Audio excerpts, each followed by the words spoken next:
mis sulle nagu meeldis selle pika kursuse jooksul ja mida sa soovitaksid, mida saaksime EIEVega teha tulevikus paremini või teistmoodi sinu arvates?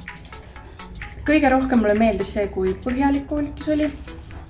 Kõikidele küsimustele vastati sisuliselt kohe, sul vähegi küsimus peas oli, sa said kohe vastus, said kohe abi.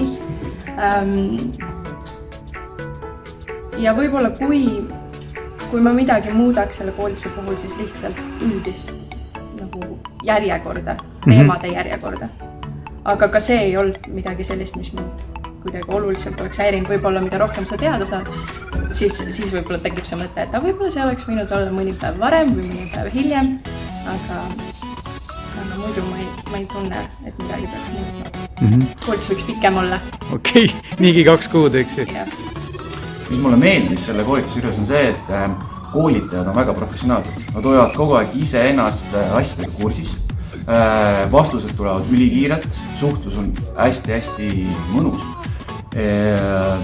Mina sain siit koolituselt lisaks uutele teadmistele, sain ka täiesti uusi alasid, kuhu poole pürgida. Mis võib-olla polegi nii väga nagu kodulehega seotud, vaid kuidas aidata teistel kodulehe sisu luua.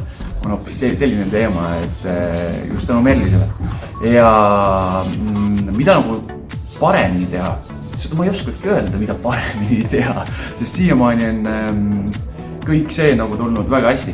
Võib olla küll jah, et koolitus on hästi intensiivne, et sellega peaks arvestama, et kui see koolitus on nagu tulla, et siis tasuks just ise rohkem kirjutada neid küsimusi üles ja siis juurde küsida, sest tagasiside on ju hästi kiire, nagu ma enne mainisin. Mis meeldis oli see, et keskenduti väga tulevikuvisioonile, just digiturunduse valdkonnas. Mulle meeldis see, kuidas räägiti lahti veebilehtede funktsionaalsus.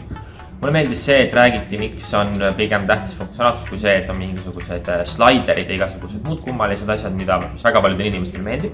Ehk siis tegelikult murti väga palju müüte, toodi väga palju uut infot, teadvustati väga palju huvitavaid punkte.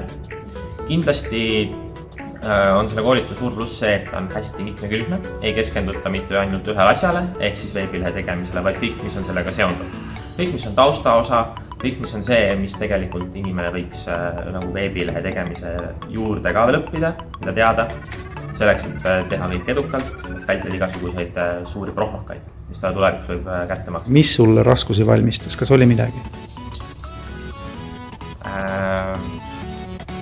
Elus on see, et raskusi valmistab inimene ise, kui ta on passiivne ja ei õpi piisavalt. Et kui ta tahab, tal on motivatsiooni ja talle meeldib see asi, mis ta õpib ja uurib ja vaatab, siis see ei ole raske. Et see lihtsalt võtab küll aega, aga see aeg on seda väärt, see on investeering.